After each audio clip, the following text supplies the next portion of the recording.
그 총열은 연속 사격 3,000발을 못 버텨요. 시험장에서 사고가 납니다. 도장만 찍던 노인네가 무슨 예언이야. 본부장은 비웃었고 검사관은 쫓겨났습니다. 그리고 한 달 뒤 강원도 시험장에서 시제품 소총의 총열이 갈라졌습니다. 파편이 사격수의 손을 관통했고 시험은 즉시 중단되었습니다. 경영진은 쫓아낸 그 검사관에게 모든 책임을 떠넘기려 했습니다. 하지만 그들이 미처 몰랐던 게 하나 있었습니다. 그 검사관이 입사 첫날부터 단 하루도 빠짐없이 남겨온 기록이 있었다는 걸. 사연 시작 전에 구독과 좋아요를 눌러주시고 어디에서 듣고 계신지 댓글 남겨주시면 그곳으로 건강과 행복이 가득하길 기원하겠습니다. 경기도 안산 반월공단 끝자락에 자리 잡은 대한정밀방산. 품질관리동에 아침 7시부터 불이 켜졌는데 이 시간에 검사실 문을 여는 사람은 언제나 한 명뿐이었다. 수석검사관 박종태. 작업복 단추를 목까지 여미고 검사대 앞에 서서 군남용 소총 200정의 최종 출하 검사를 시작하는 그의 모습은 수십 년째 변하지 않는 이 건물의 아침 풍경이나 마찬가지였다. 총열 진직도를 재고 약실 치수를 확인하고 방아쇠 당김압을 측정하고 격발 안전장치의 작동 여부를 점검하는 일련의 과정을 한 정당 평균 4분에 걸쳐 수행했는데 200정을 쉬지 않고 해도 13시간이 넘는 작업이었다. 그래도 박종태는 단 한 정도 건너뛰는 법이 없었고 측정값을 눈으로 2번 확인한 뒤에야 다음 소총으로 손을 옮겼다. 147번째 소총에서 그의 손이 멈췄다. 총열 진직도 측정기의 바늘이 미세하게 떨리며 가리킨 수치는 0.02mm. 규격 허용 오차의 맨 끝에 아슬아슬하게 걸쳐 있는 숫자였다. 박종태는 측정기를 내려놓고 소총을 검사대 위에 눕힌 뒤 빨간 스티커를 총몸에 붙이고 반려 도장을 찍었다. 그것만으로 끝나지 않았다. 같은 로트에서 생산된 200정 전체에 출하보리를 걸어버렸다.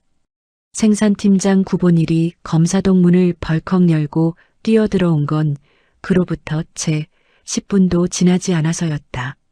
이마에 땀이 맺혀 있었고 손에는 생산 일정표를 구겨쥐고 있었다. 박 검사관님, 이건 0.02mm예요. 규격 허용 범위 아니라고요. 허용 범위안이 아니라 허용 범위 끝에 걸쳐 있는 거예요. 로트 전체의 공정 편차가 커졌다는 뜻이고 지금 안 잡으면 다음 로트에서는 확실히 벗어나요. 생산 라인부터 다시 점검하세요. 납기가 모래예요. 200정 전량을 보류하면 우리 팀 월간 실적이 통째로 날아간다고요. 0.02mm로 그렇게까지 할 필요가 있어요? 박종태가 검사대에서 눈을 떼지 않은 채 대답했다. 0.02mm가 전장에서 명중률을 가르고 명중률이 교전 결과를 갈라요. 내 도장이 찍히면 그건 내 이름으로 군인의 손에 들어가는 물건이에요. 납기는 생산부서가 책임질 문제지 검사 기준을 낮출 이유는 안 돼요. 구본일의 얼굴이 시뻘겋게 달아올랐지만 더 이상 말을 잇지 못하고 돌아섰다. 품질관리부 수석검사관의 반려에는 생산부서장도 이 일을 제기할 수 없다는 걸 이 회사에서 모르는 사람은 없었다. 업계에서 박종태에게 붙은 별명은 도장 안 찍는 남자. 그 별명을 좋아하는 사람은 아무도 없었지만 그 별명 때문에 대한정밀방산의 군납 불량률이 업계 최저를 유지하고 있다는 사실 역시 부정할 수 없었다. 점심을 거른 채 검사를 이어가던 오후 2시 내선 전화가 울렸다. 관리본부장 오승환의 비서가 잠깐 올라와 달라고 전했다. 5층 본부장실은 부임 6개월 만에 완전히 오승환의 색깔로 바뀌어 있었다. 벽에는 전 직장에서 받은 경영혁신상 상패가 걸려 있었고 책상 위에는 원가절감 프로젝트 보고서가 수북이 쌓여 있었다. 오승환은 노트북 화면을 보며 자리에 앉으라는 손짓을 했다. 구 팀장한테 보고받았어요. 0.02mm면 규격 아닌데 200정 전량 보류는 좀 과한 거 아닌가요? 규격안이 아니라 규격 경계예요. 공정 편차가 벌어지고 있다는 신호고 지금 잡지 않으면 다음 생산분에서는 확실히 이탈해요. 가능성을 갖고 200정을 묶어두면 납기 차질은 누가 책임지죠? 납기보다 품질이 먼저예요. 오승환이 노트북을 천천히 덮으며 박종태를 바라봤다. 미소를 머금은 듯한 얼굴이었지만 눈은 웃지 않고 있었다. 박 검사관, 나도 품질이 중요한 건 잘 알아요. 그런데 우리가 지금 어떤 상황인지도 좀 봐야 하지 않겠어요? 차세대 소총 입찰이 코앞이에요. 기존 납품 실적에 흠이 잡히면 입찰 평가에서 감점을 받아요. 규격 안에 있으면 통과시키는 게 합리적인 판단 아닌가요? 규격은 규격이고 합리는 합리예요. 제가 지키는 건 규격이에요. 박종태의 목소리에는 감정의 높낮이가 없었다. 오승환의 입꼬리가 미세하게 올라갔다가 내려갔는데 박종태는 그 변화를 놓치지 않았으면서도 표정 하나 바꾸지 않고 자리에서 일어나 본부장실을 나왔다. 검사동으로 돌아가는 복도에서 후배 검사관 둘이 커피를 들고 서 있다가 박종태와 눈이 마주치자 고개를 살짝 숙이며 비켜섰다. 본부장실에 불려갔다 온 걸 이미 다 알고 있는 눈치였다. 박종태는 아무 말 없이 검사실 문을 열고 148번째 소총을 집어들었다. 저녁 8시가 넘어서야 200정 검사를 마친 박종태는 검사대 뒤쪽 벽면에 붙박이로 설치된 시건장치 보관함을 열었다. 품질관리 규정상 검사일지 원본은 수석 검사관이 직접 관리하도록 되어 있었고 이 보관함의 열쇠는 박종태만 갖고 있었다. 안에는 두꺼운 바인더가 빼곡하게 꽂혀 있었다. 입사 첫날부터 단 하루도 빠짐없이 작성해온 검사일지 원본들이었다.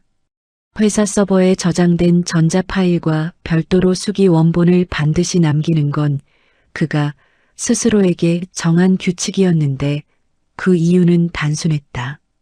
서버의 파일은 누군가가 손을 댈 수 있지만 시건장치 안의 원본은 거짓말을 하지 않으니까. 오늘자 일지를 마지막 바인더에 끼워 넣고 보관함 문을 잠갔다. 퇴근길 주차장으로 걸어가면서 왼쪽 귀에 보청기를 만졌다. 1993년 6월 연천 다락대 훈련장에서 포 사격 훈련 중 고폭탄 신관이 폭발했을 때 충격파에 왼쪽 고막이 터졌고 그 뒤로 이 귀는 보청기 없이는 제 기능을 하지 못했다. 50 넘게 살아오는 동안 왼쪽 귀에서 울려오는 이명이 완전히 사라진 적은 단 한 번도 없었는데 어떤 날은 거의 들리지 않다가도 유독 힘든 날이면 사격장의 폭발음처럼 크게 울려오곤 했다. 그날 바로 옆 포반에 서 있던 20명 중 살아남은 사람은 손으로 꼽을 수 있었는데 귀에서 피가 흘러내리는 것도 모른 채 연기 속에서 전우의 이름을 불렀지만 대답은 돌아오지 않았다. 사고 조사에서 신관 결함이 원인 중 하나로 지목되었지만 그 신관을 만들어 납품한 방산업체는 아무런 처벌도 받지 않았다. 책임은 현장 지휘관들에게만 돌아갔고 부실한 부품이 사람을 죽였는데도 그 부품을 만든 자들은 멀쩡히 다음 납품 계약을 따냈다. 군 수사 결과 발표를 TV로 지켜보던 25살의 박종태는 그날 결심을 하나 했는데 밖에서 아무리 떠들어봐야 바뀌는 건 없으니 안으로 직접 들어가서 맞겠다는 것이었다. 집에 도착해 현관문을 열자 부엌에서 국 끓이는 소리가 났다. 아내가 고개만 내밀어 남편을 확인하고는 다시 들어갔다. 잠시 후 밥상이 나왔다. 된장찌개에 계란말이, 배추김치. 달라질 것 없는 저녁이었고 달라질 필요도 없는 저녁이었다. 식사를 마치고 서재로 들어간 박종태는 벽에 나란히 걸린 액자 2개 앞에 잠시 섰다. 하나는 산업안전기사 자격증으로 전역 후 전문대에서 2년을 공부해서 딴 것이었다. 나머지 하나는 빛이 바랜 단체 사진이었다. 1993년 6월 9일 연천 다락대 훈련장에서 포 사격 훈련을 앞두고 찍은 포반 단체 사진에 20명의 젊은 얼굴이 웃고 있었다. 그 사진 속 얼굴들 대부분은 이제 이 세상에 없었다. 분량은 숫자가 아니었다. 0.02mm는 단위일 뿐이고 그 뒤에는 누군가의 손가락이 있고 누군가의 눈이 목숨이 매달려 있었다. 그걸 알고 있는 사람이 이 회사에 자기 하나뿐이라 하더라도 내일 아침에도 같은 시간에 검사실 불을 켜고 같은 자리에 서서 같은 무게의 도장을 들어 올릴 것이었다. 연천에서 대답 없이 쓰러진 전우들에게 그가 할 수 있는 유일한 약속이 바로 그것이었으니까. 대한정밀방산에 오승환이라는 이름이 처음 등장한 건 6개월 전이었다. 대기업 계열 방산업체에서 구조조정 전문가로 이름을 날리던 인물이 관리본부장으로 영입되었다는 소식에 직원들 사이에서는 기대 반 불안 반의 공기가 흘렀는데 6개월이 지난 지금은 불안 쪽이 압도적으로 커져 있었다. 오승환은 부임 첫 주부터 전 부서의 원가 구조를 뜯어보기 시작했고 매주 월요일 아침마다 열리는 임원회의에서 숫자로 사람을 조여왔다. 생산원가 대비 납품단가 마진율, 하청업체별 단가 비교표, 공정별 소요시간 분석까지 그의 발표 자료에는 늘 빨간색 화살표가 아래를 향하고 있었고 그 화살표가 가리키는 곳에서는 어김없이 누군가의 자리가 흔들렸다. 이번 주 월요일 임원회의에서 오승환이 꺼내든 카드는 그동안과는 차원이 달랐다. 차세대 보병용 소총 사업 입찰. 방위사업청이 발주한 이 사업은 수주에 성공할 경우 대한정밀방산의 연매출을 3배 가까이 끌어올릴 수 있는 말 그대로 회사의 운명을 바꿀 기회였다. 입찰 마감이 2달 남았어요. 시제품 납품 기한을 맞추려면 지금 일정으로는 빠듯합니다. 그래서 2가지를 조정하려고 해요. 오승환이 프로젝터 화면을 넘기며 말을 이었다. 첫째, 시제품 내구도 시험 횟수를 기존 5,000발에서 3,000발로 줄입니다. 군 시험평가에서 요구하는 기준이 3,000발이에요. 우리가 자체적으로 그 이상을 돌릴 이유가 없어요. 둘째, 총열 소재 하청업체를 교체합니다. 기존 업체의 납품 단가가 시장 평균보다 15% 높아요. 같은 규격의 소재를 더 합리적인 가격에 공급할 수 있는 업체로 바꾸겠습니다. 회의실이 조용해졌다. 시험 횟수를 2,000발이나 줄이겠다는 말에 기술이사의 표정이 굳었지만 오승환의 시선과 마주치자 고개를 살짝 숙이며 입을 다물었다. 사장 유병석이 자리 끝에서 물었다. 교체할 업체는 어디예요? 광진특수금속이라는 곳이에요. 업력은 5년 정도 되는데 특수강 가공 기술력이 좋고 단가가 경쟁력 있어요. 이미 사전 미팅을 마쳤고 샘플도 받아놓은 상태예요. 유병석이 고개를 끄덕였다. 그에게 중요한 건 숫자였다. 수주만 되면 모든 게 해결된다는 오승환의 논리는 숫자에 약한 유병석에게 가장 달콤한 말이었고 그래서 유병석은 6개월 전 오승환을 영입하면서 경영 전반에 걸친 정권을 사실상 위임해버린 상태였다. 창업주였던 아버지가 40년 넘게 쌓아올린 회사를 물려받았지만 유병석 본인에게는 아버지만큼의 기술적 안목도 경영 감각도 없다는 걸 직원들 대부분이 알고 있었다. 다만 체면을 중시하는 성격 탓에 실적이 떨어지는 건 견디지 못했고 그 약점을 오승환이 정확하게 파고든 것이었다. 회의가 끝나자마자 기존 하청업체인 대성특수강의 영업 담당 이사가 오승환을 찾아왔다. 대성특수강은 대한정밀방산과 15년 넘게 거래해온 업체로 군남용 총열 소재의 품질에 관해서는 업계에서 정평이 나 있었다. 본부장님, 갑자기 계약을 해지한다니 저희로서는 황당할 수밖에 없어요. 15년간 납품 불량률 제로를 유지해 왔는데 단가 15%가 문제라면 조정할 여지가 있어요. 한 번만 기회를 주세요. 이 이사, 이건 단가만의 문제가 아니에요.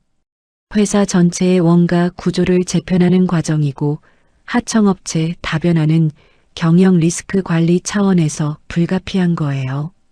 개인적으로 유감이지만 결정된 사안이에요.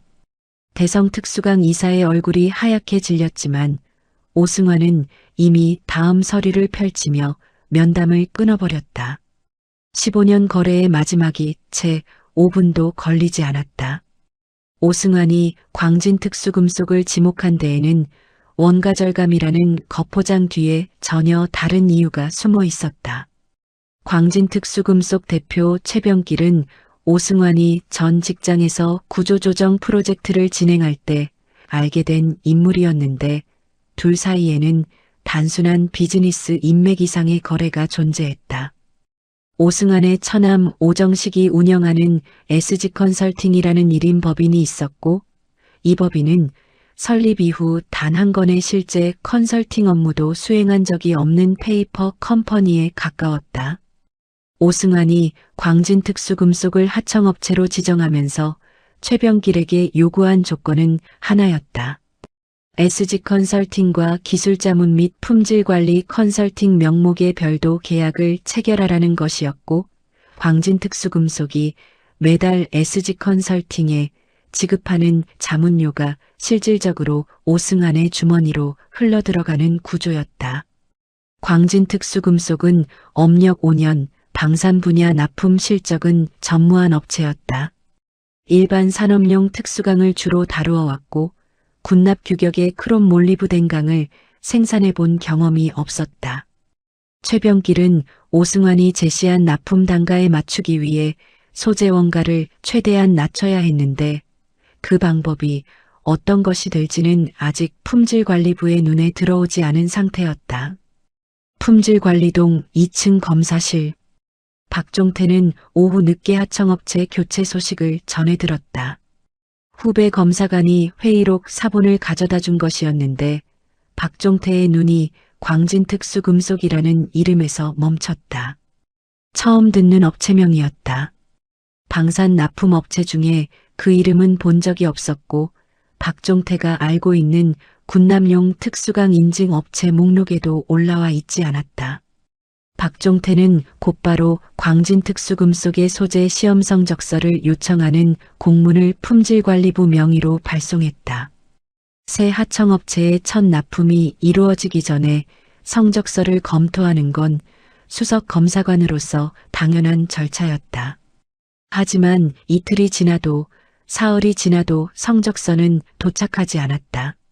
네 번째 날 박종태는 오승환의 비서에게 전화를 걸어 성적서 수령 여부를 확인했다. 비서의 대답은 본부장님께서 직접 검토 중이시고 검토가 끝나는 대로 품질관리부로 전달하겠다는 것이었다. 하청업체의 소재 성적서를 본부장이 먼저 검토한다는 건 박종태가 이 회사에서 일한 이래 한 번도 없었던 일이었다. 성적서는 납품과 동시에 품질관리부로 직접 오는 것이 원칙이고 중간에 경영진이 끼어드는 구조가 아니었다. 박종태가 검사대 위에 내려놓은 공문사본을 한참 들여다보았다. 업력 5년, 방산 납품 실적 전무. 이런 업체가 군남용 총열 소재를 만든다고? 경험이라고 하기엔 너무 오래되었고 직감이라고 하기엔 너무 구체적인 불안이 가슴 안쪽에서 천천히 번지고 있었다. 광진특수금속의 첫 납품분이 도착한 건 하청업체 교체 공지가 나온 지 2주 뒤였다. 총열 가공용 크롬 몰리브덴강 봉제 500본이 품질관리동 앞마당에 내려졌고 함께 온 서류 봉투 안에는 소재 시험 성적서가 들어 있었다. 박종태가 2주 동안 요청하고 또 요청했던 바로 그 성적서였는데 결국 본부장실을 거치지 않고 납품 현장에서 직접 받아든 것이었다. 검사실로 돌아온 박종태가 성적서를 펼쳤다. 크롬 몰리브덴강의 핵심 항목 2가지, 경도와 인장 강도 수치를 먼저 확인했다. 경도 HRC 28, 인장 강도 950mpa. 군납 규격의 하한선이 경도 HRC 28, 인장 강도 930mpa 이었으니 수치상으로는 통과였다. 하지만 박종태의 시선은 숫자 자체가 아니라 숫자가 놓인 위치에 꽂혀 있었다. 두 항목 모두 하한선에 바짝 붙어 있었고 여유값이 거의 없었다. 기존 하청업체인 대성특수강의 성적서에서는 경도 HRC 32 이상, 인장 강도 1050mpa 이상이 일장적으로 찍히던 수치였는데 광진특수금속의 숫자는 그에 비하면 한참 아래쪽에 겨우 걸쳐 있는 셈이었다. 성적서의 수치가 하한선 근처에 몰려 있다는 건 2가지 가능성을 의미했다. 하나는 소재의 실제 품질이 규격 경계 수준이라는 것이고 다른 하나는 실제 품질이 규격에 미달하는데 성적서 수치를 끌어올려 놓았다는 것이었다. 어느 쪽이든 박종태에게는 확인이 필요했다. 박종태는 납품된 봉제 500본 중에서 무작위로 3본을 골라 시편을 채취했다. 각 봉제의 양끝과 중앙부에서 시편을 잘라냈으니 총 9개의 시편이었다. 자체 검사실의 경도 시험기로 먼저 확인해 본 결과 9개 시편 중 6개에서 경도가 HRC 27 이하로 나왔다. 성적서에는 HRC 28이라고 적혀 있었지만 실제로는 그보다 낮은 것이었다. 자체 장비의 오차 가능성을 배제하기 위해 박종태는 시편 9개를 외부 공인 시험기관에 의뢰했다. 한국산업기술시험원. 결과가 나오기까지 5일이 걸렸다. 시험 결과서를 받아든 박종태의 표정이 굳었다. 경도 평균 HRC 26.3, 인장 강도 평균 890mpa. 성적서에 적힌 수치와 실제 수치 사이에 뚜렷한 차이가 있었고 인장 강도는 군납 규격 하한선인 930mpa에도 미치지 못하는 명백한 규격 미달이었다. 성적서가 조작되었다는 뜻이었다. 광진특수금속이 실제 시험 결과와 다른 수치를 성적서에 기재하여 납품한 것이었다. 이 소재로 총열을 가공하면 어떤 일이 벌어질지 박종태는 계산할 필요도 없이 알고 있었다. 인장 강도가 낮은 총열은 연속 사격 시 열팽창을 견디지 못하고 변형이 올 수 있었다. 경도가 부족하면 총열 내부의 강선이 빠르게 마모되면서 명중률이 떨어지고 최악의 경우 총열 외벽에 균열이 생기면서 사격수에게 직접적인 위험이 될 수 있었다. 군납 규격의 하한선이라는 건 그냥 숫자가 아니라 그 선 아래로 내려가면 사람이 다칠 수 있다는 경계선이었다. 박종태는 정식으로 총열 소재 반려보고서를 작성했다. 외부 시험기관의 결과서 4본을 첨부하고 광진특수금속 성적서의 수치와 실제 시험 수치의 차이를 항목별로 대조한 표를 만들어 넣었다. 보고서의 결론은 명확했다. 해당 로트의 소재는 군납 규격에 미달하며 납품업체의 시험 성적서는 실제 품질을 반영하지 않고 있으므로 전량 반려 조치함. 보고서를 품질관리부장 명의로 올리고 사본을 관리본부장 오승환에게 동시에 발송했다. 오승환의 반응은 빨랐다. 보고서를 받은 당일 오후 박종태를 본부장실로 불렀다. 박 검사관, 이 보고서 봤어요. 외부 시험 기간 결과 하나만 갖고 성적서 전체를 부정하는 건 좀 성급하지 않나요? 시편 채취 위치에 따라 편차가 나올 수 있고 한 번의 외부 시험으로 전체 로트를 판단하기는 어려워요. 시편을 9개 채취해서 그중 6개가 규격 미달이에요. 편차가 아니라 소재 자체의 품질 문제예요. 성적서 수치와 실측치 사이에 경도 1.7포인트, 인장 강도 60MPa의 차이가 나는 건 단순한 오차 범위를 벗어나요. 입찰 일정이 코앞이에요. 이 소재를 반려하면 새 업체를 찾고 납품받고 다시 검사하는데 최소한 달이 걸려요.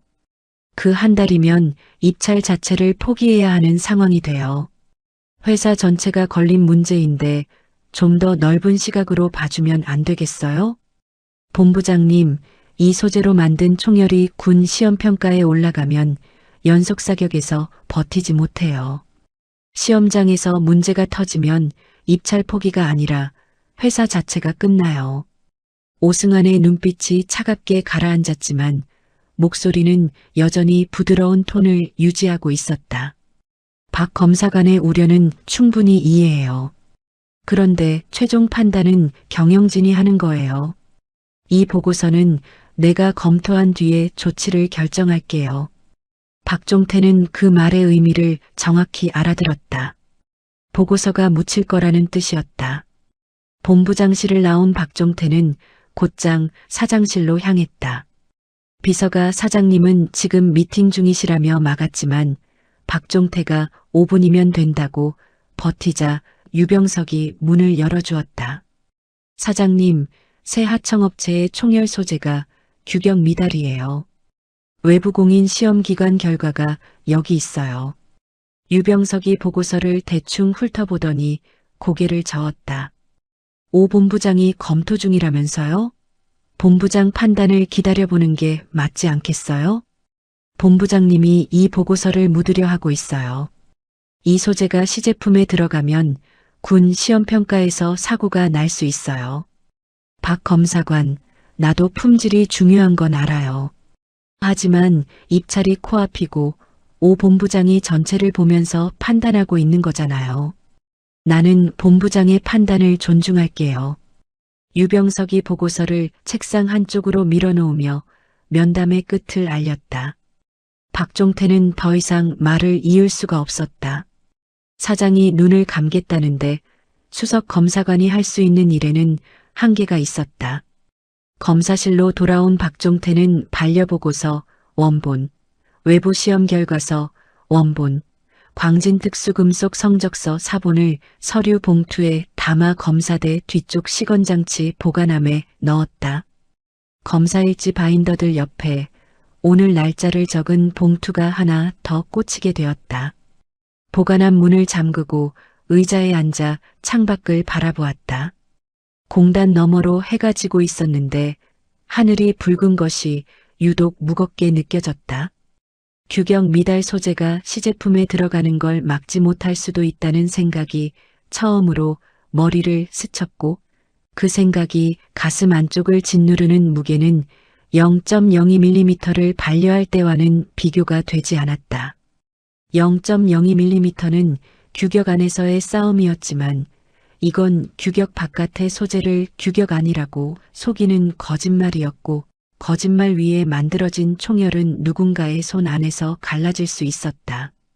인사발령 공지가 사내 게시판에 올라온 건 아침 9시 정각이었는데 품질관리부 수석검사관 박종태 자재관리부 창고관리 담장으로 전보 발령일 즉일이라는 한 줄이 30년 가까운 세월을 지워버리는 데는 하룻밤이면 충분했다. 발령 사유란에는 조직 효율화를 위한 보직 순환이라고만 적혀 있었다. 박종태가 그 공지를 본 건 검사실에 출근해서 작업복으로 갈아입은 직후로 후배 검사관 하나가 복도에서 망설이다가 검사실 문을 열고 들어와 검사관님 게시판 보셨어요? 하고 물었을 때였다. 후배의 표정을 보고 무슨 일인지 짐작이 갔지만 직접 확인하기 전까지는 아무 말도 하지 않는 게 그의 방식이기도 했다. 게시판 앞에 서서 공지를 읽는 박종태의 뒷모습을 몇 명이 멀리서 지켜보고 있었지만 아무도 다가오지는 않았다. 박종태는 공지를 2번 읽고 나서 검사실로 돌아와 작업복을 벗고 원래 옷으로 갈아입은 뒤 검사대 위에 놓여있던 개인 공구 세트와 돋보기를 가방에 넣었다. 검사실에서 가져갈 수 있는 개인 물품이라고는 그게 전부였고 나머지는 전부 회사 자산이었다. 가방을 들고 검사실 문 앞에 서는 순간 뒤쪽 벽면에 시건장치 보관함이 눈에 들어왔다. 검사일지 원본이 가득 든 그 보관함의 열쇠는 아직 박종태의 주머니 안에 있었다. 인사발령 공지에는 보관함 열쇠 반납에 대한 언급이 없었고 인수인계 절차도 아직 잡히지 않은 상태였는데 오승환이 서둘러 발령을 내면서 실무적인 인수인계까지는 신경 쓰지 못한 것인지 보관함의 존재 자체를 중요하게 여기지 않은 것인지는 알 수 없었다.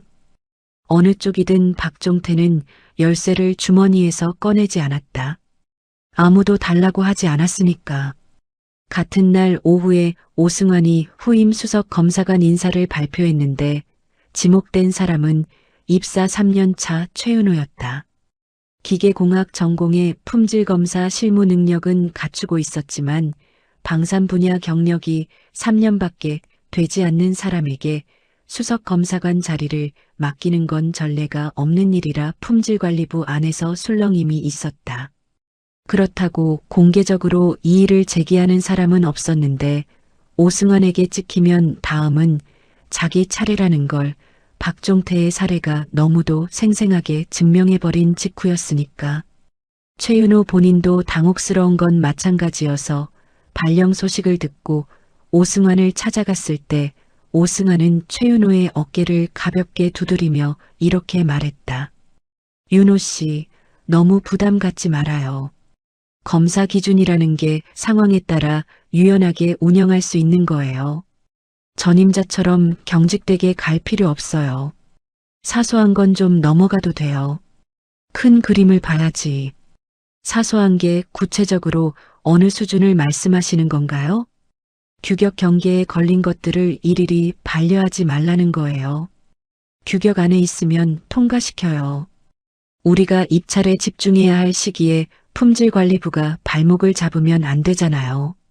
최윤호는 그 말이 무슨 뜻인지 정확히 알아들었다. 검사 기준을 낮추라는 직접적인 지시였고 거부하고 싶었지만 3년 차에 수석 검사관 자리를 받은 부담감과 방금 전임자가 하루아침에 창고로 쫓겨나는 걸 목격한 직후라는 현실이 입을 다물게 만들어버렸다. 최윤호는 고개만 살짝 숙이고 본부장실을 나왔다.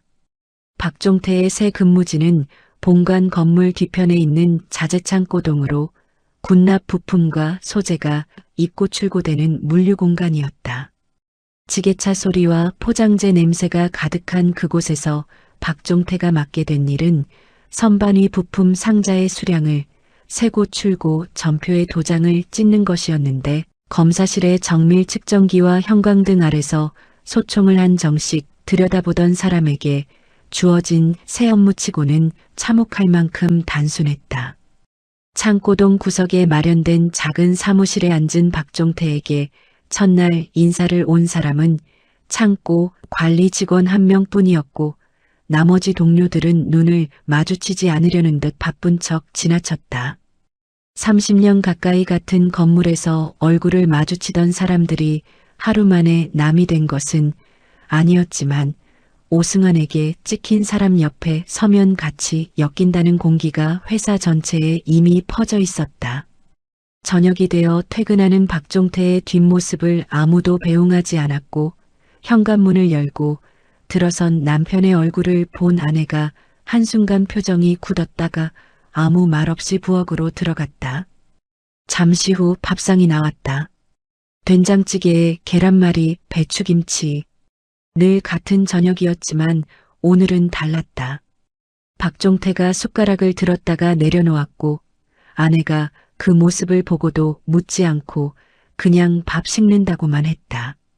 박종태가 다시 숟가락을 들어 밥을 떠넣었는데 맛을 느낄 수가 없으면서도 아내가 차린 밥을 남길 수는 없었다. 30년 가까이 매일 같은 시간에 출근해서 같은 자리에 앉아 같은 무게의 도장을 들었던 사람이 오늘부터 창고 선반 사이를 걸어다니며 부품 상자를 세는 사람이 되었다는 사실이 분하다거나 억울하다기보다 검사실 벽에 붙어 있는 시건장치 보관함이 자꾸 머릿속에 떠올랐다. 보관함 안에는 수십 년치 검사일지 원본과 며칠 전 넣어둔 반려보고서, 원본이 들어있었고 열쇠는 아직 자기 주머니 안에 있었다. 누군가가 그 열쇠를 회수해 가기 전까지는 그 안의 기록들은 안전했다. 열흘이 지나도 인수인계 요청은 오지 않았다. 오승환이 열쇠의 존재를 잊은 것인지, 보관함 안의 서류가 뭔지 모르는 것인지, 아니면 대수롭지 않게 여기는 것인지 알 수 없었지만 박종태는 묻지 않았다. 달라고 하지 않는 것을 굳이 먼저 내줄 이유가 없었으니까. 퇴근 후 찾아오는 사람이 없는 나날이 이어지던 어느 저녁, 품질관리부 후배 검사관 한 명이 자재창고동 사무실로 슬쩍 들어왔다. 박종태 밑에서 7년을 일한 중견 검사관이었는데 주변을 살피며 목소리를 낮추어 말했다. 검사관님, 시제품 검사가 진행 중인데요. 최윤호 검사관이 통과시키고 있는 소재의 수치가 이상해요. 제가 볼 때 규격 경계가 아니라 규격 미달인 건도 섞여 있는 것 같아요. 구체적으로 어떤 항목이? 총열 소재 인장 강도요. 성적서에는 930 넘게 찍혀 있는데 제가 보조검사로 시편 하나를 확인했을 때 900 아래로 나왔어요. 최 검사관한테 얘기하려고 했는데 본부장님한테 보고하면 자기가 책임져야 한다면서 넘어가더라고요. 박종태의 눈빛이 달라졌다. 예상했던 일이 벌어지고 있었다. 규격 미달 소재가 성적서 조작으로 통과되고 후임 검사관은 경영진 압박에 눌려 눈을 감고 있는 상황이었는데 박종태가 반려보고서를 올렸을 때 막았어야 할 일이 그가 밀려난 자리에서 고스란히 진행되고 있는 것이었다. 후배가 돌아간 뒤 박종태는 창고 사무실 의자에 앉아 한참을 움직이지 않았다. 지금 당장 할 수 있는 일이 없었다. 자재창고 관리 담당에게는 품질검사에 개입할 권한이 없었고 사장에게 직접 가봐야 본부장 판단을 존중한다는 대답만 돌아올 게 뻔했다. 하지만 박종태의 주머니 안에는 여전히 시건장치 보관함 열쇠가 있었고 그 안에는 모든 것을 증명할 수 있는 기록이 잠들어 있었다. 지금 당장은 쓸 수 없는 카드였지만 쓸 때가 오면 그 기록들이 말을 할 것이었다. 기준이 완화된 상태로 시제품 소총이 완성된 건 박종태가 자재창고로 밀려난 지 한 달쯤 뒤였다. 차세대 보병용 소총 시제품 5정.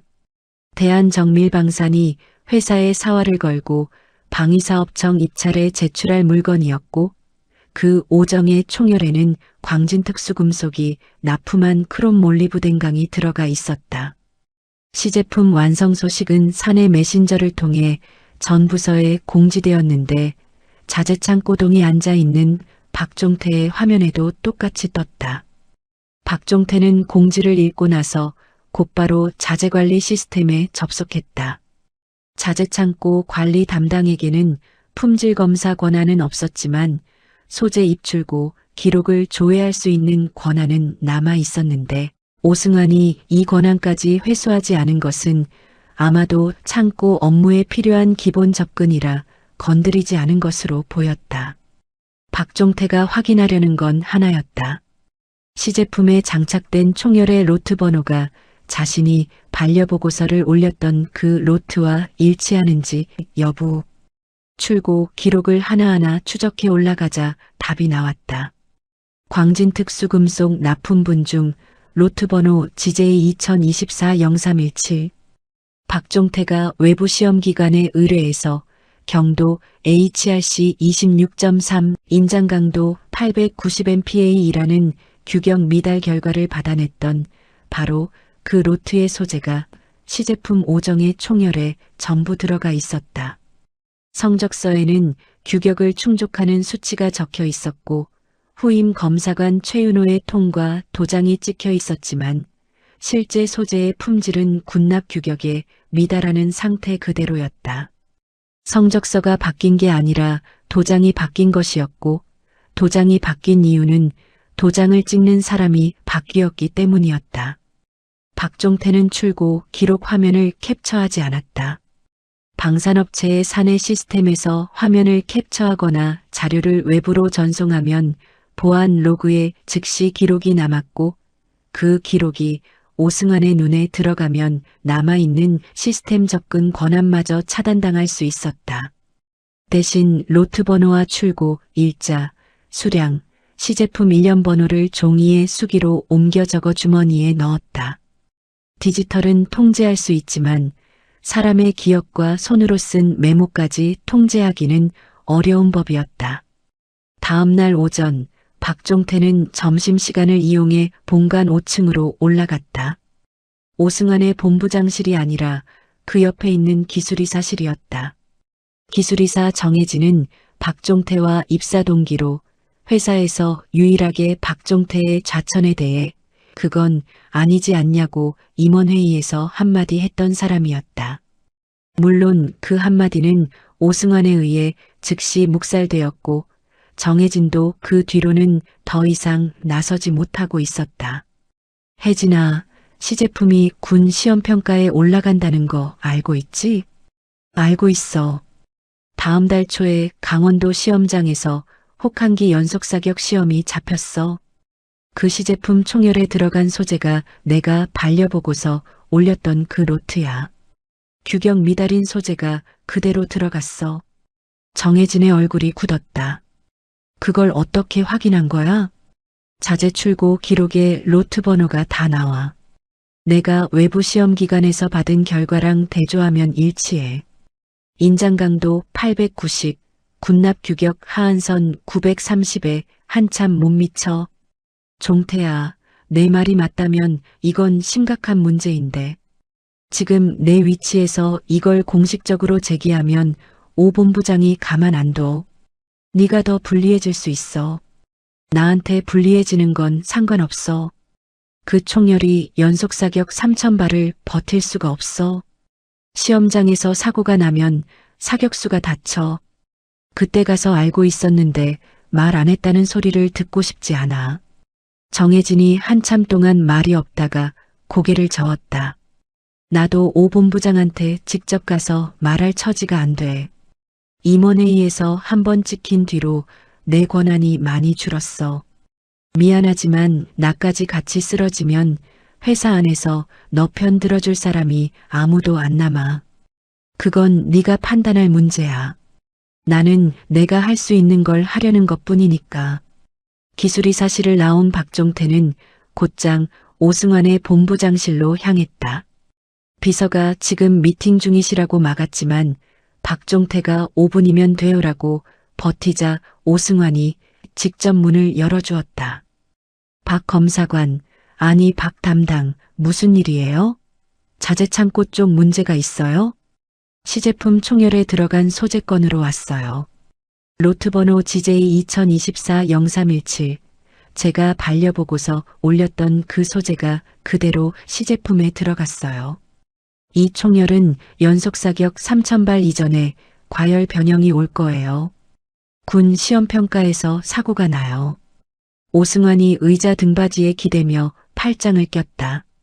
미소 비슷한 표정을 짓고 있었지만 눈은 차갑게 가라앉아 있었다. 박 담당, 지금 자재 창고 관리가 담당 업무 아닌가요? 품질 검사는 현임 수석 검사관이 책임지고 있고 이미 통과된 사안이에요. 전임자가 통과된 건에 대해 이의를 제기하는 건 월권이에요. 월권이라고 해도 상관없어요. 사고가 나면 월권보다 더 큰 문제가 돼요. 사고가 난다는 건 박 담당의 추측이에요. 시제품은 정상적인 검사 절차를 거쳐 통과되었고 군 시험평가에서 문제없이 통과될 거예요. 더 이상 담당 업무 밖의 일에 관여하지 마세요. 솔직히 말하면 지금 박 담당의 행동은 회사에 대한 불만으로 업무를 방해하는 것처럼 보일 수도 있어요. 박종태는 더 이상 말을 이어봐야 벽에 부딪힐 뿐이라는 걸 알았지만 마지막으로 한마디를 남기고 나왔다. 본부장님, 1993년에 연천 사격장에서 신관 하나가 불량이라 20명이 죽었어요. 그때도 납품업체는 문제없다고 했어요. 문제없다는 말을 믿었던 사람들이 관 뚜껑을 덮어줬어요. 오승환의 표정이 처음으로 미세하게 흔들렸지만 그것은 찰나에 지나지 않았고 곧바로 원래의 차가운 미소로 돌아왔다. 감정적인 이야기는 그만하시죠. 돌아가서 담당 업무에 집중하세요. 본부장실을 나온 박종태는 복도 창밖으로 공장 부지를 내려다보았다. 시제품 소총 5정이 이미 포장되어 납품 차량에 실리고 있는 모습이 보였다. 방위사업청으로 가는 차량이었고 거기서부터는 군 시험평가 일정에 따라 강원도 시험장으로 이동할 것이었다. 박종태의 손이 닿을 수 없는 곳으로 떠나는 물건이었다. 그날 저녁 오승환은 시내 중심가의 일식집 룸에서 광진특수금속 대표 최병길과 마주 앉아 있었다. 테이블 위에는 사시미 접시와 사케 잔이 놓여 있었고 분위기는 편안했다. 수주 확정되면 본격 양산 물량이 들어갈 텐데 그때는 SG컨설팅 자문 범위도 확대해야겠죠? 최병길이 사케 잔을 들며 말했고 오승환이 가볍게 잔을 부딪히며 대답했다. 당연하죠. 물량이 늘면 기술 자문 범위가 넓어지는 건 자연스러운 거니까요. 계약서는 수주 확정 직후에 갱신하면 돼요. 두 사람의 대화에는 단간이 소재 품질이니 하는 단어는 나오지 않았다. SG컨설팅이라는 이름만이 술잔 사이를 오갔고 그 이름 뒤에 붙은 숫자가 얼마인지는 이 자리에 있는 두 사람만 알고 있었다. 차세대 소총 사업의 성패가 걸린 시제품이 군으로 떠나는 바로 그날 밤 그 시제품을 둘러싼 거래의 실체는 일식집 룸의 닫힌 문 안쪽에서 사케 잔과 함께 조용히 채워지고 있었다. 강원도 화천군 소재군 시험장. 영하 15도의 혹한기 연속사격 시험이 시작된 건 오전 9시였다. 방위사업청 시험평가관 3명, 군 관계자 2명, 대한정밀방산 기술지원 인력 2명이 시험장 통제실에 자리를 잡았고 방탄 칸막이 너머로 시험 사격수가 시제품 소총 5정 중 1번기를 들고 사격 준비를 마친 상태였다. 혹한기 연속사격 시험의 목적은 단순했다. 극저온 환경에서 소총이 3,000발을 연속으로 발사하는 동안 총열과 약실, 격발 기구가 정상적으로 작동하는지를 확인하는 것이었다.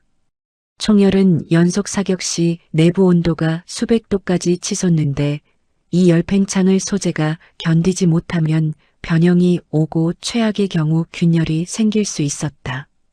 영하 15도라는 극저온은 총열 소재에 추가적인 스트레스를 가하는 조건이었는데 차가운 금속이 급격히 가열될 때 열 충격이 상온보다 훨씬 크게 작용하기 때문이었다.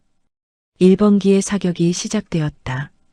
100발 단위로 끊어 쏘면서 총열 표면 온도와 진직도를 중간 측정하는 방식이었고 1000발까지는 아무런 이상이 나타나지 않았다.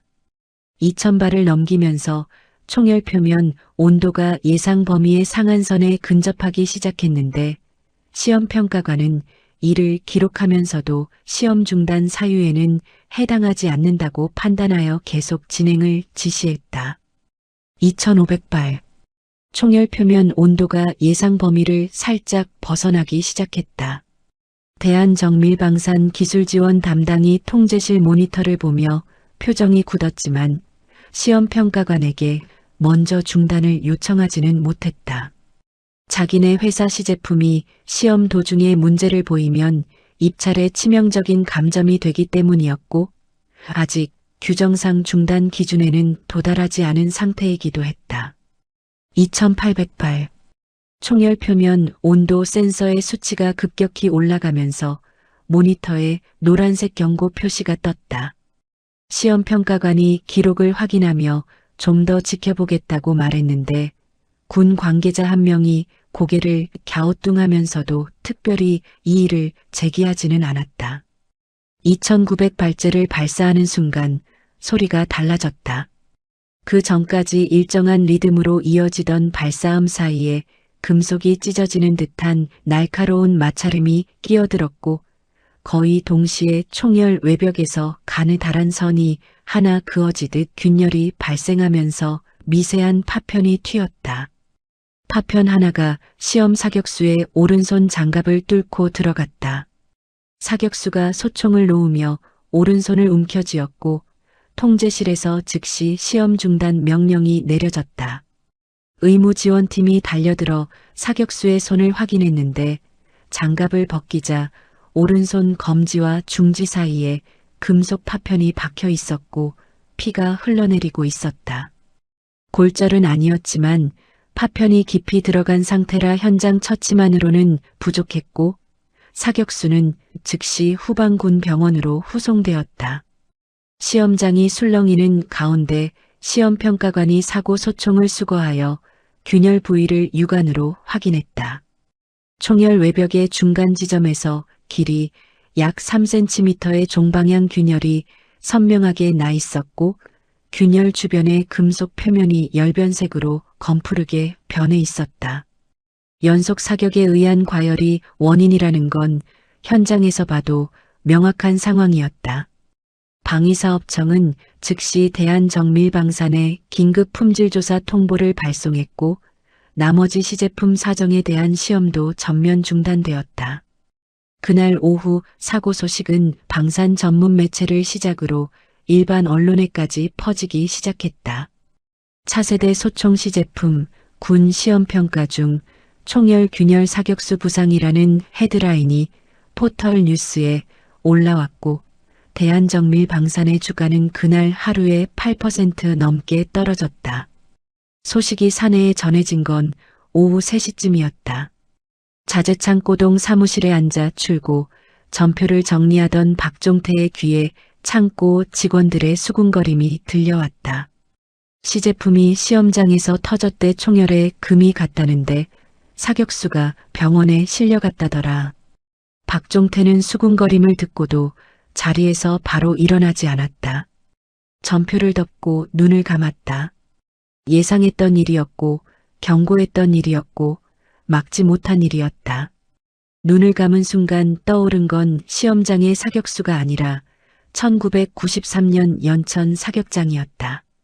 고폭탄 신관이 폭발하고 흙과 금속 파편이 공기를 가르며 날아오고 옆에 서 있던 전우가 소리 없이 쓰러지던 장면이 30년이 넘었는데도 색이 바래지 않은 채 눈앞에 펼쳐졌다. 그때도 누군가는 문제없다고 했고 그 말을 믿은 대가로 20명이 돌아오지 못했다.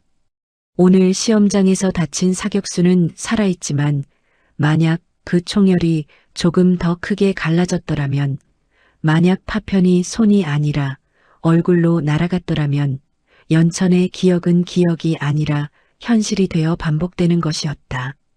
그 시각 5층 본부장실에서는 오승환이 전화기를 붙들고 있었다. 방위사업청 조사관과의 첫 통화였는데 오승환의 목소리는 놀라울 만큼 차분했다. 네, 충분히 이해합니다. 저희도 사고 원인 파악에 적극 협조하겠습니다. 품질관리부 검사 기록 일체를 준비해 놓겠습니다. 전화를 끄는 오승환은 곧바로 사장실로 갔다. 유병석이 얼굴이 하얗게 질린 채 앉아 있었다. 사장님, 상황이 좋지 않아요. 방위사업청에서 긴급 품질 조사를 나올 거예요. 빠르면 이번 주 아니에요. 어떻게 할 거야? 이거 수습이 돼? 가능해요. 다만 사고의 원인을 명확하게 특정해야 해요. 품질관리부의 검사부실로 방향을 잡으면 돼요. 전임 수석 검사관 박종태가 재직할 때 해당 소재를 통과시킨 것으로 기록을 정리하면 책임 소재가 명확해지고 회사 차원에서는 관리 감독 강화로 수습할 수 있어요. 잠깐, 그게 말이 돼? 박종태가 오히려 반려했다며? 반려보고서는 제가 검토 후 보류시켰어요. 공식 기록상 최종 통과된 거니까요. 검사일지에 해당 건을 정리하면 돼요. 유병석은 오승환의 말뜻을 정확히 이해했다. 검사일지를 조작하겠다는 뜻이었다. 입을 열었다가 다물었다가를 몇 번 반복하더니 결국 한마디를 내뱉었다. 빨리 수습해. 그날 밤 오승환의 지시를 받은 관리부서 직원이 품질관리동 검사실에 들어갔다. 검사 기록 전산 시스템에 접속하여 해당 로트의 검사 이력을 수정하는 작업이 진행되었는데 박종태가 반려로 처리했던 기록이 조건부 통과로 바뀌고 최종 승인자란에 박종태의 이름이 입력되었다. 전산 기록을 바꾸는 데는 채 30분도 걸리지 않았다. 하지만 오승환이 간과한 것이 하나 있었다. 전산 시스템의 기록은 수정할 수 있었지만 검사대 뒤쪽 벽면에 붙박이로 설치된 시건장치 보관함 안에는 박종태가 수기로 작성한 검사일지 원본이 그대로 잠들어 있었다는 사실이었다. 그리고 그 보관함의 열쇠는 아직 박종태의 주머니 안에 있었다. 한편 같은 시각 품질관리동 2층의 자기 자리에서 야근을 하고 있던 최윤호는 시험장 사고 보고서를 읽고 또 읽으며 손이 떨리는 것을 멈출 수가 없었다. 사고 소총의 일련 번호를 확인하고 자기가 통과 도장을 찍었던 검사 기록의 일련 번호와 대조했는데 번호가 정확히 일치했다. 자기 도장이 찍힌 소총의 총열이 시험장에서 갈라졌고 사격수의 손에 파편이 박혔다. 그 사실이 가슴 한가운데를 짓누르며 숨을 조여왔지만 오승환에게 가서 말하면 자기도 끝이라는 공포가 동시에 목을 잡고 있었다. 최윤호는 검사 기록 파일을 닫고 모니터를 껐지만 그날 밤 잠을 이루지 못했고 새벽까지 천장만 올려다보며 자기가 찍은 도장의 무게를 처음으로 실감하고 있었다. 방위사업청 조사관 2명이 대한정밀방산에 도착한 건 사고 발생 3일 뒤였다. 조사관들은 본관 3층 회의실에 임시조사실을 차리고 경영진과의 첫 면담을 요청했다. 오승환은 양복을 깔끔하게 차려입고 회의실에 들어갔는데 그의 손에는 이미 두꺼운 서류 파일이 들려 있었다.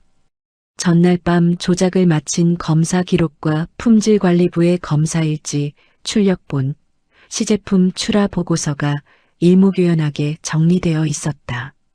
저희도 이번 사고에 대해 매우 심각하게 받아들이고 있고 조사에 전면 협조할 준비가 되어 있어요. 오승환이 서류 파일을 조사관 앞에 펼치며 먼저 말문을 열었다. 사고 원인을 파악하기 위해 자체적으로 내부 조사를 진행했는데요. 해당 시제품의 총열 소재 검사를 담당한 건 전임 수석검사관 박종태예요. 이 검사일지를 보시면 해당 로트의 소재가 박종태 검사관의 통과 도장을 받고 시제품 공정에 투입된 걸 확인하실 수 있어요. 조사관이 서류를 넘기며 물었다. 박종태 검사관은 현재 어디에 있나요? 한 달 전에 보직 순환으로 자재관리부로 전보되었어요. 조직 효율화 차원이었고 후임으로 최윤호 검사관이 수석 검사관 업무를 맡고 있어요. 전임 검사관이 전보된 시점이 시제품 완성 시점과 거의 겹치는데 특별한 이유가 있었나요? 업무 성과와 관련한 통상적인 보직 조정이에요. 사고와는 무관해요. 조사관은 더 이상 그 부분을 파고들지 않았지만 서류 속 검사일지의 날짜와 도장을 꼼꼼히 확인하며 메모를 해나갔다. 오승환은 조사관의 시선이 서류에 머무는 동안 내내 차분한 표정을 유지하고 있었다. 다음 날 오전 조사관이 박종태에게 소환 통보를 보냈다. 사고 시제품의 소재 검사 경위에 대해 확인할 사항이 있으니 내일 오전 10시까지 본관 3층 회의실로 출석해 달라는 내용이었다.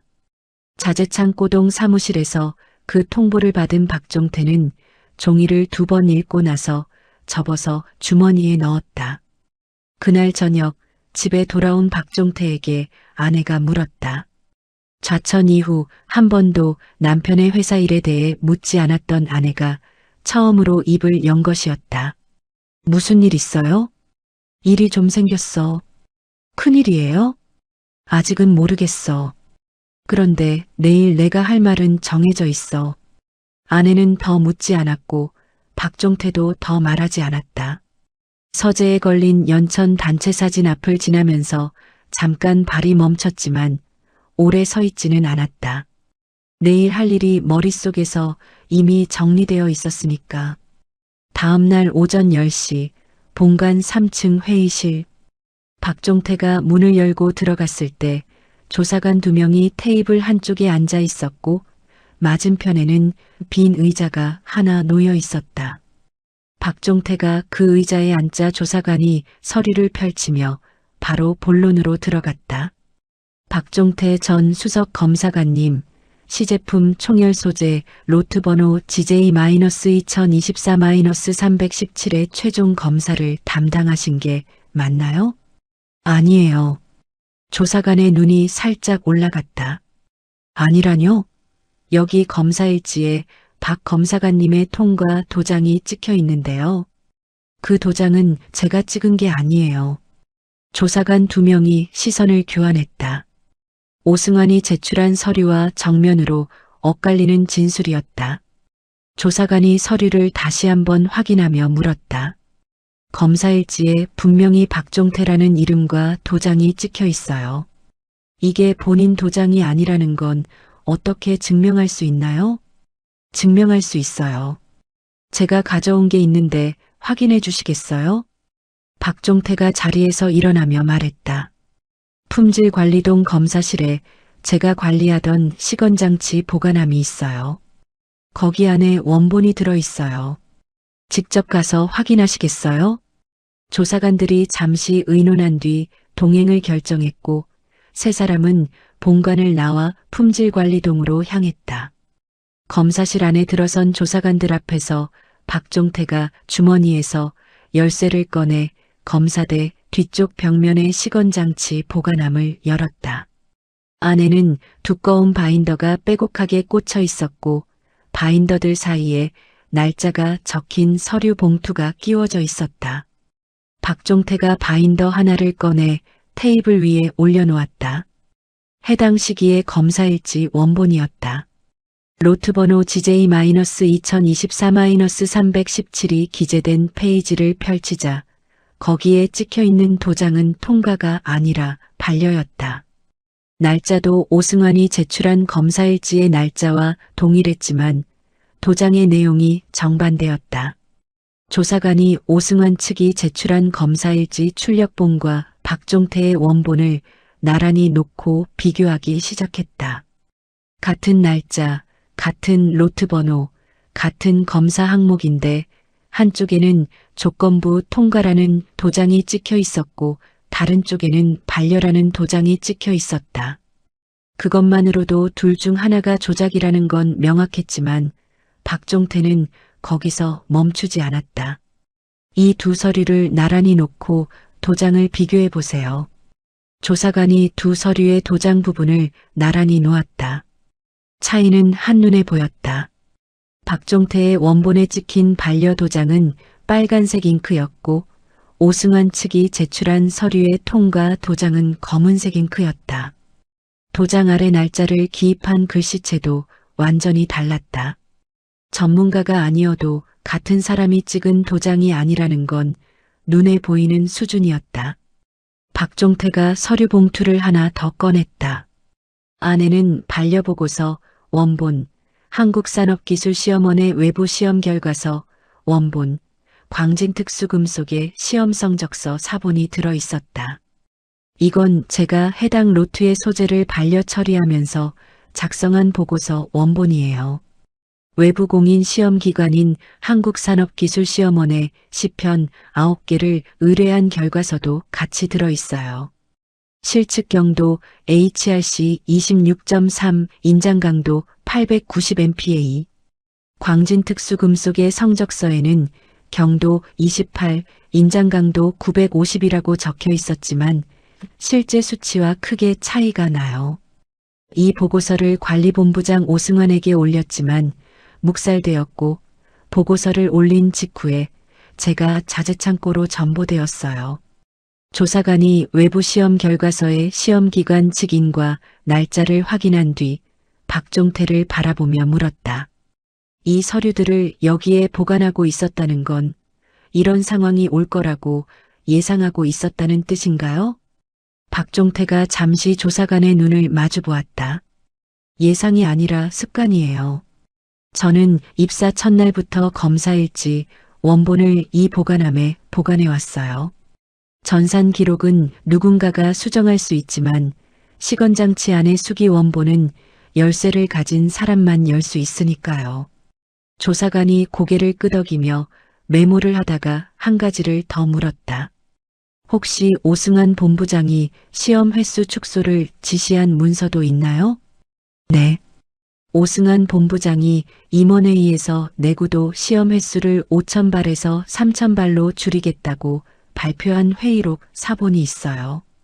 회의록은 사내 문서 시스템에 등록되어 있으니 전산에서도 확인할 수 있을 거예요.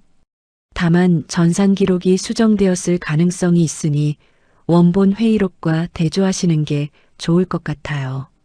조사관 2명이 다시 시선을 교환했다.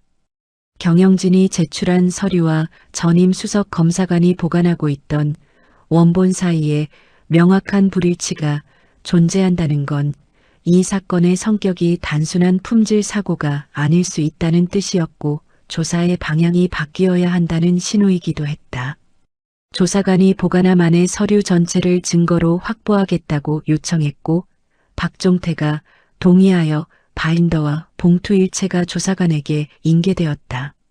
증거 인수 확인서에 서명을 하는 박종태의 손은 떨리지 않았다. 입사 첫날부터 이 순간까지 단 하루도 빠짐없이 기록을 남겨온 이유가 수십 년이 지나서야 비로소 제 몫을 하고 있었다. 조사관이 서류를 정리하며 마지막으로 한마디를 물었다.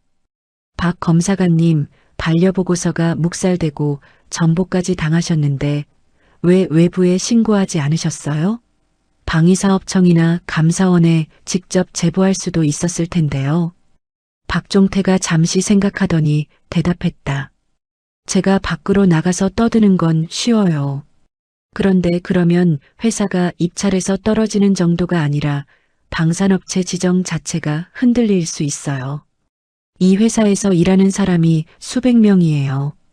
제가 원한 건 회사를 망하게 하는 게 아니라 잘못된 부품이 군인의 손에 들어가는 걸 막는 거였어요. 안에서 막을 수 있다면 안에서 막는 게 맞다고 생각했어요. 다만 안에서 막지 못했을 때를 대비해서 기록은 남겨둔 거예요. 조사관이 펜을 내려놓으며 고개를 끄덕였다. 박종태가 회의실을 나올 때 복도 끝에서 오승환이 서 있는 것이 보였다.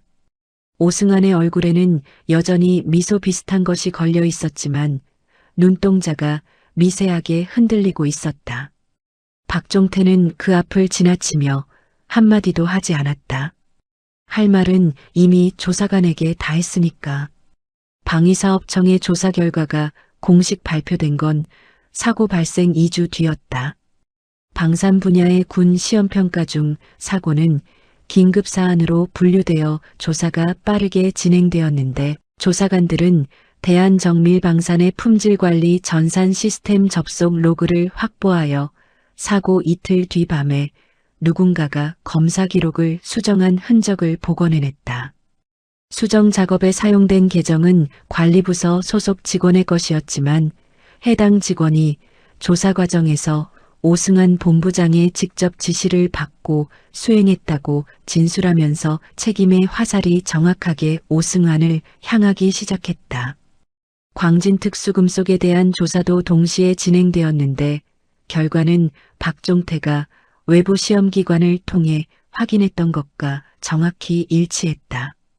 광진특수금속이 대한정밀방산에 제출한 시험 성적서의 수치는 실제 소재 품질과 맞지 않았고 성적서를 발행했다고 기재된 시험기관에 확인한 결과 해당 성적서 번호 자체가 존재하지 않는 것으로 드러나면서 성적서가 통째로 위조되었다는 사실이 밝혀졌다.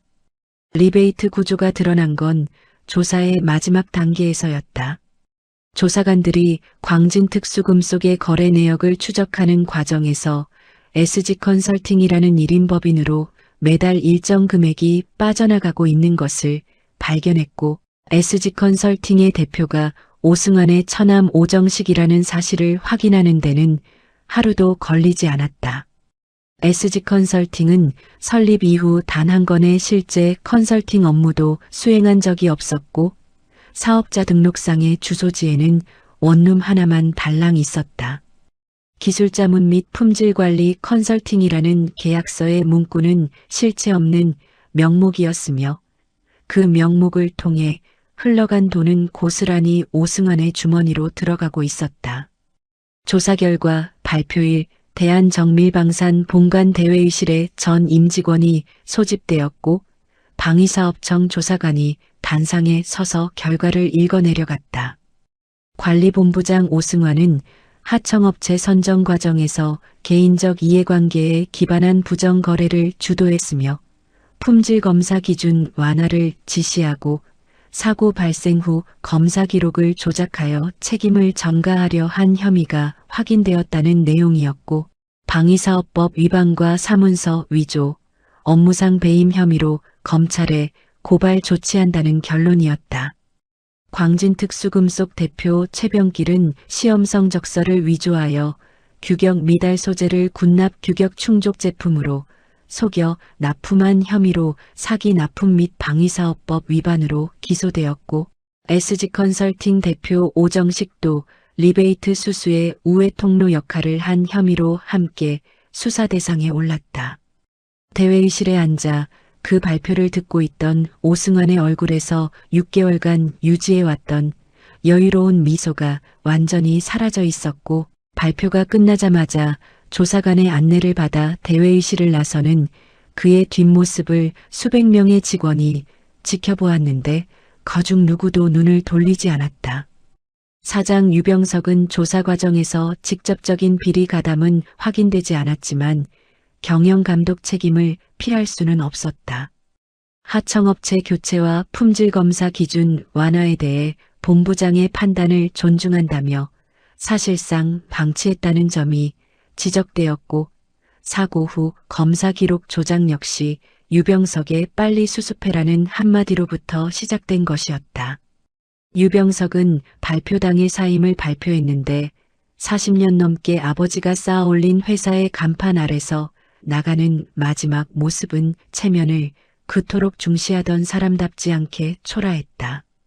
조사 결과가 발표되고 사흘 뒤 최윤호가 자재창고동 사무실을 찾아왔다.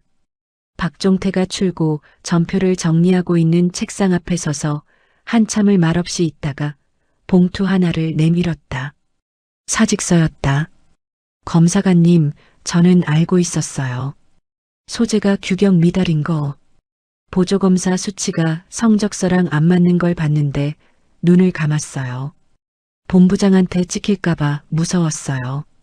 제 도장이 찍힌 소총 때문에 사람이 다쳤어요. 이 자리에 있을 자격이 없어요. 박종태가 사직서 봉투를 받아들었다가 최윤호에게 다시 내밀었다.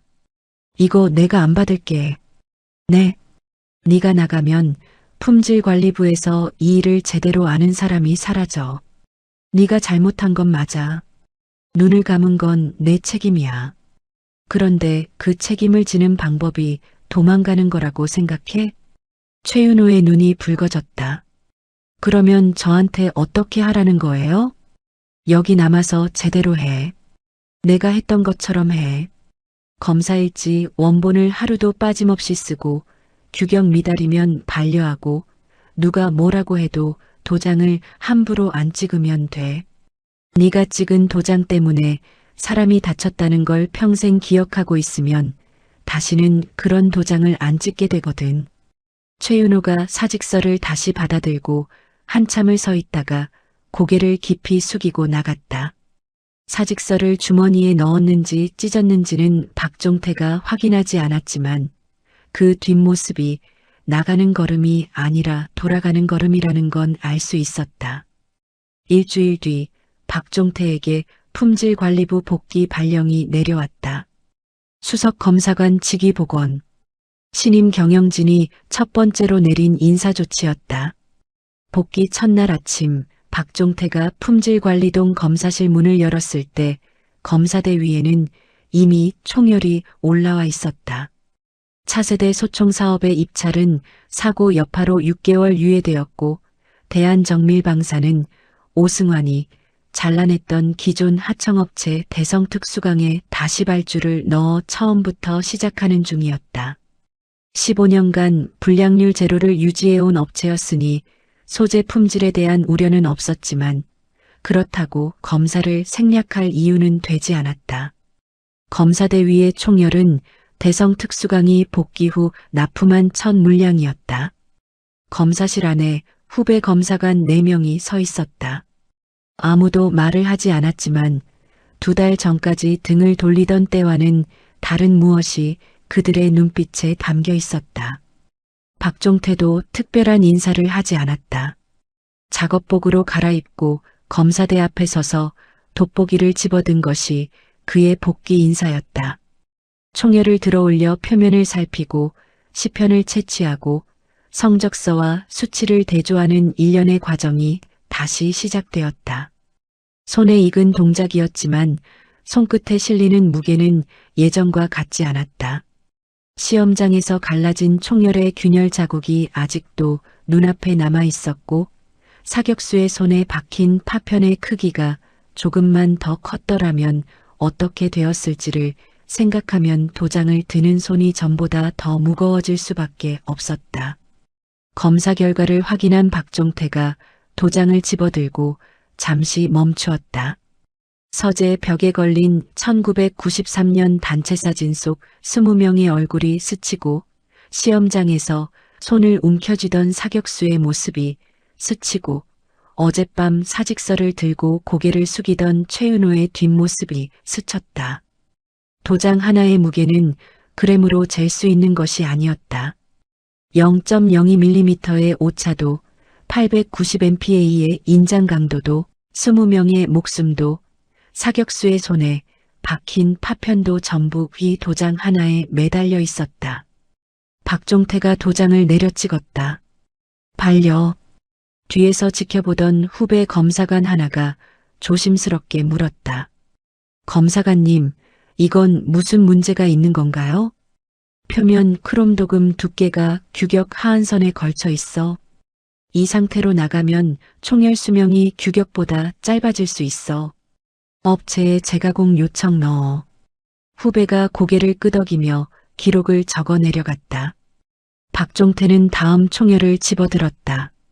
아침 7시에 켜진 검사실 불빛 아래에서 그의 하루가 다시 시작되고 있었는데 어제와 같은 자리에서 어제와 같은 도장을 들고 있었지만 그 도장이 지켜야 할 것들의 무게를 아는 사람이 이제는 이 검사실 안에 한 명 더 늘었다는 것이 달라진 전부였고 박종태에게는 그것만으로 충분했다.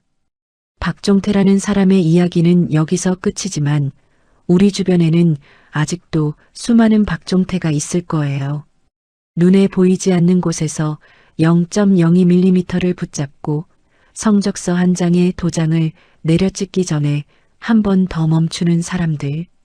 그 사람들 덕분에 우리가 모르는 사이에 수많은 사고가 일어나지 않고 넘어가고 있다는 걸 우리는 너무 쉽게 잊고 살아가는 것 같아요.